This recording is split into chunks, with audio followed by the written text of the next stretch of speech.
गंगापुर नामक गांव में एक तालाब था। वो एक बहुत ही खास तालाब था। उसमें से एक जलपरी निकलती थी और लोगों को जादुई शक्ति देती थी।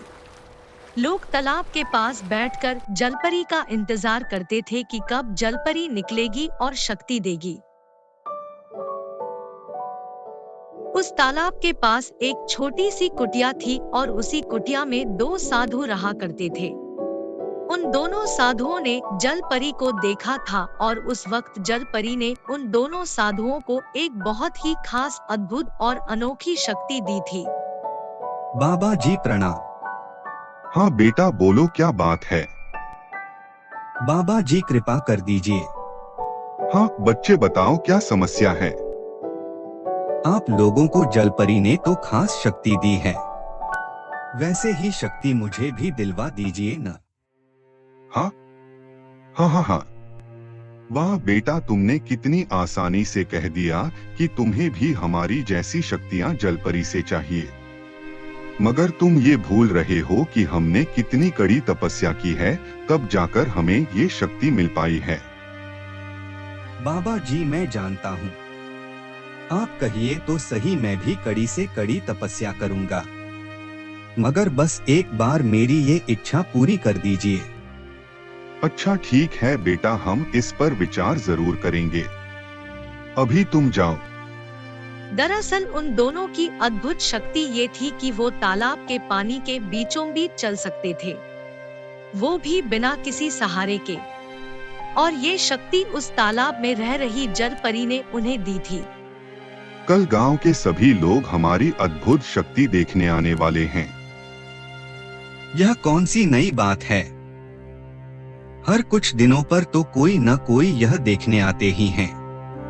अच्छा तो है, कम से कम कुछ दान भी तो मिल जाता है। कल तैयार रहना, सभी शाम के वक्त तालाब के पास आने वाले हैं। हम उन्हें पानी पर चलकर दिखाएंगे। हाँ ठीक है।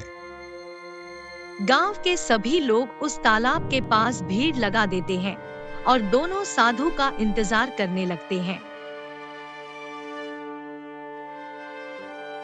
वाह वाह, अब बाबा भी अपनी अद्भुत शक्ति हमें दिखाने वाले हैं। हमें तो देखकर बहुत मजा आएगा। सभी लोग आ जाओ, देखो बाबा की शक्ति। और सभी लोग दान पेटी में पैसा रख दो जल्दी जल्दी, उन्हें किसी प्रकार का कोई दिक्कत नहीं होनी चाहिए। कुछ देर में दोनों साधु वहां आते हैं और लोग वहां जोर जोर से नारे लगाने लगते हैं।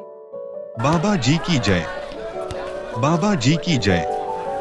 आप सभी शांत हो जाइए, शांति रहेगी तभी हम अपनी अद्भुत शक्ति दिखा पाएंगे। बाबा जी हम सभी शांत हैं।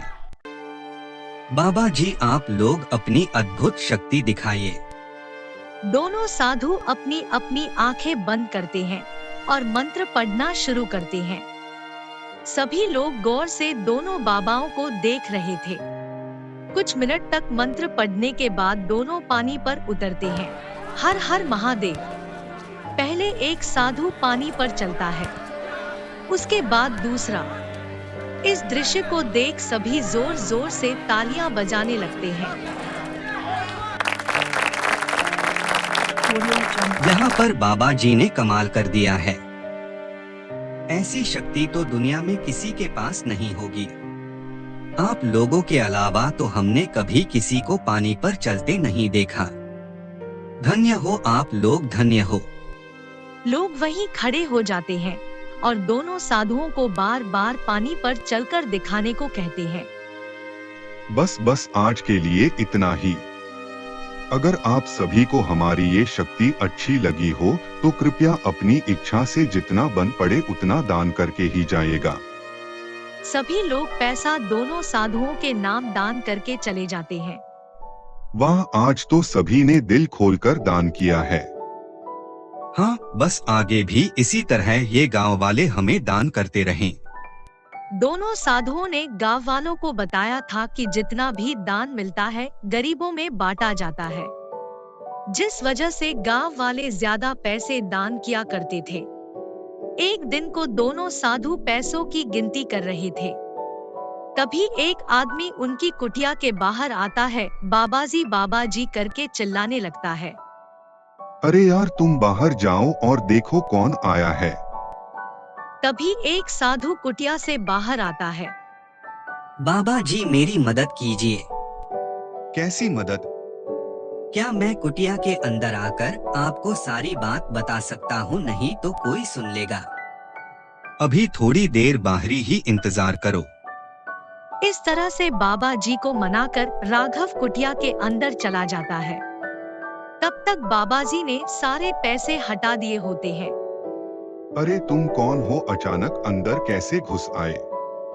आप लोगों से मुझे बात करनी है, कृपया सुन लीजिए। ठीक है, बोलो क्या बात है? बाबा बुरा मत मानिएगा, मगर मैं आप लोगों की अद्भुत शक्ति से बहुत ही ज्यादा प्रभावित हुआ हूँ। अब बस मुझे भी आप जलपरी से मिलवा दीजिए। मैं भी उनसे एक अद्भुत शक्ति मांगना चाहता हूँ, ठीक वैसी ही जैसी आप लोगों के पास है। हमने पहले भी कहा है, ये कोई ऐसी वैसी चीज नहीं जो बहुत आसानी से मिल जाए।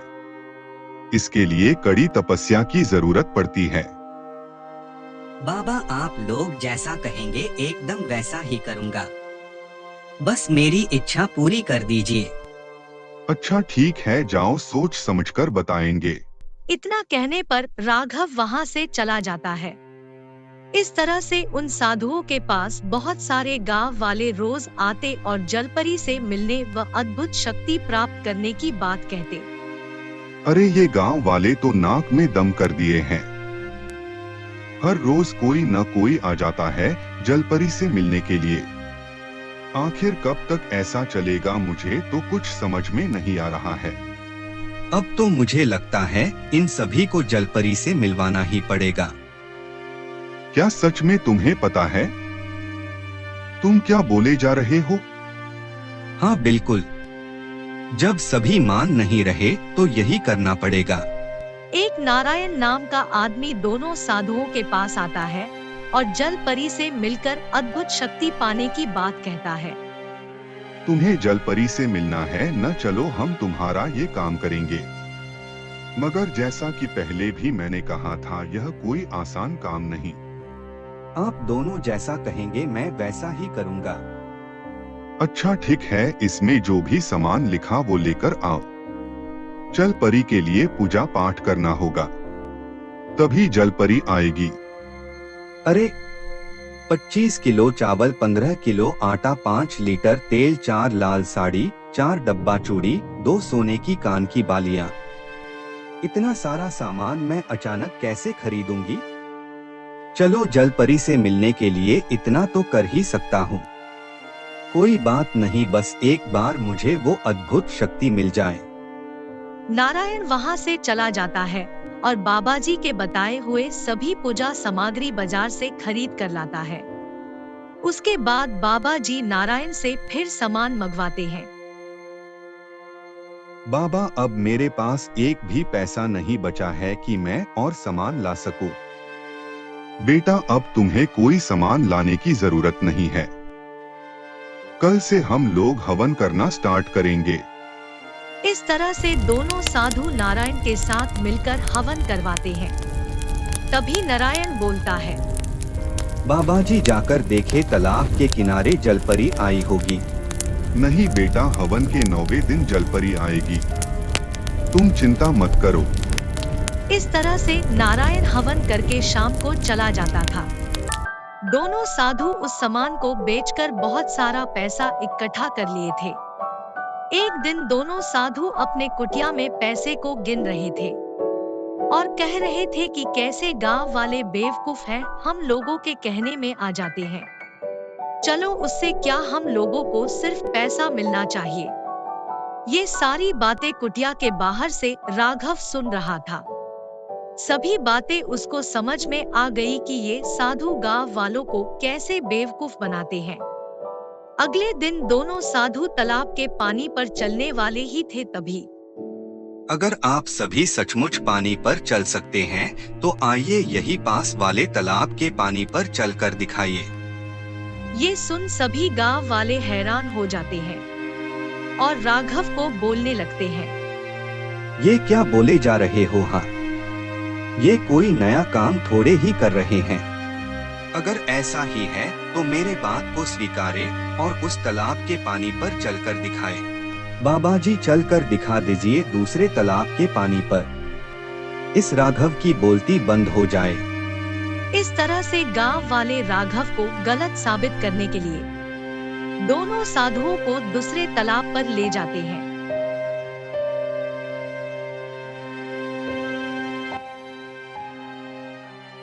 तब दोनों साधु जैसे ही पानी में उतरते हैं, गिर जाते हैं और चल नहीं पाते हैं।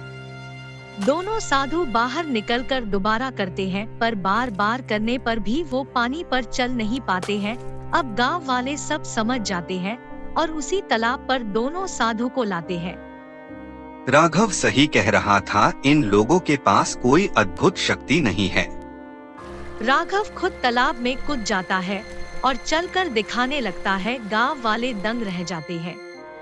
तब उसे पता चलता है कि उस तालाब में जगह जगह पत्थर रखे हैं, जिसकी वजह से ये साधु चल पा रहे थे। ये देखते ही दोनों साधु भागने लगते हैं और गांव वाले लखेद लेते हैं। तभी दोनों साधु को गांव वाले घेर लेते हैं और दोनों लोगों को गांव वाले पिटने लगते हैं। तब तक पुलिस आ जाती है और दोनों लोगों को लेकर जाती है। Subscribe please.